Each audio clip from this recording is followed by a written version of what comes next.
So exactly 1.5 years ago I purchased my first full-frame mirrorless camera, and it was the original Sony A7 Mark I.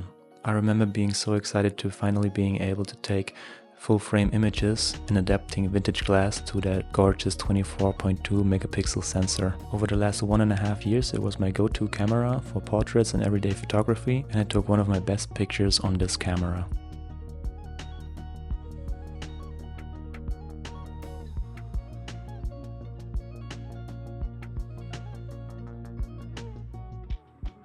It's 2025 now, and I decided to sell this legendary piece of tech. So in this video I'm going to talk about the experiences and my thoughts about this camera, why I'm selling it, and why it could be the perfect pick for you even in the year 2025. So you probably clicked on this video because you want to know whether you should or should not buy the original Sony A7 in the year 2025. To make it short, if you're looking for a camera that's great at still photography and video, you're not gonna be satisfied with the A7 Mark I. If you're on the other hand looking for a cheap entrance into full-frame mirrorless stills photography, plus the famous E-mount system, then this camera might be just the perfect fit for you. In my opinion, those are the two best selling points for this over 10-year-old camera now. You get to try out full-frame photography for as cheap as 250 euros on the used market right now, depending on the condition of the camera, while being able to invest in great Sony E-mount lenses that you can fluently take over to your next Sony Alpha system if you want to upgrade your camera body in the future.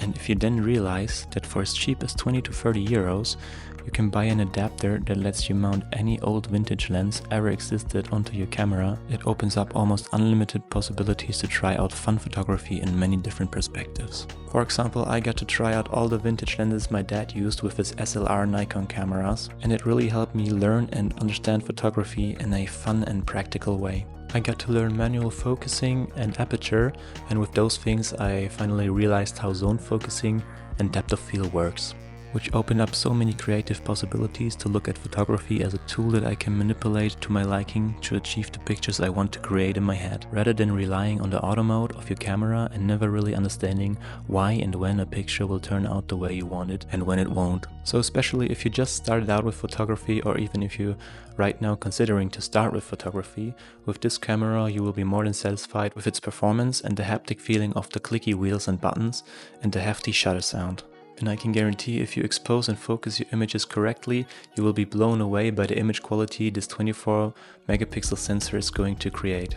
In my opinion, you could easily use this camera for professional purposes, for example like studio portraits or product shots, because the image quality is still holding up to today's standards. Well, I think after all this praising, it's time to put some light onto the negative things of this camera that could be a potential deal breaker for you. The first, and for me the most relevant point, is the poor autofocus performance. Especially in continuous autofocus in video mode, you cannot rely on the camera. I sadly had to realize this when I brought this camera paired with my Viltrox 20mm f2.8 lens to our trip to Paris. After rewatching the footage I filmed there, I sadly had to realize that the Sony A7 Mark I isn't holding up to the modern days video standards.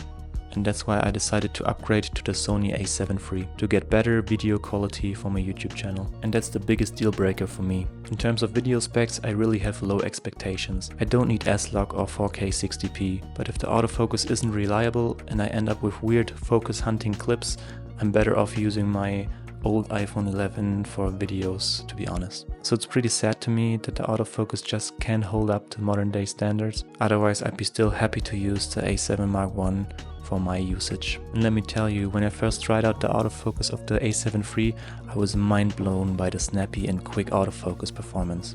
The A7 III really felt like the A7 I on many decades of steroid use. The second thing is poor battery life, but to be honest I don't mind this at all. You could get these third-party batteries for dirt cheap, and you can always carry a spare with you. Another thing I want to point out is the extremely loud shutter sound,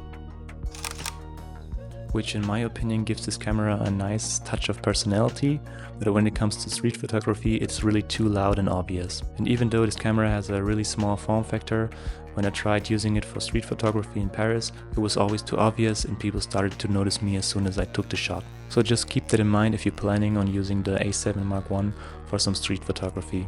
might be not the ideal tool for you. So to sum it up why you wouldn't want to buy this camera: poor video capabilities, poor battery life, poor autofocus, and the extremely loud shutter. But for me, this camera really served me well the past 1.5 years. And if I wouldn't have started to create these YouTube videos, I'd still keep this over 10-year-old camera in my kit today. But now owning the A7 III, I can't justify keeping this camera, and it would just collect some dust on my shelf.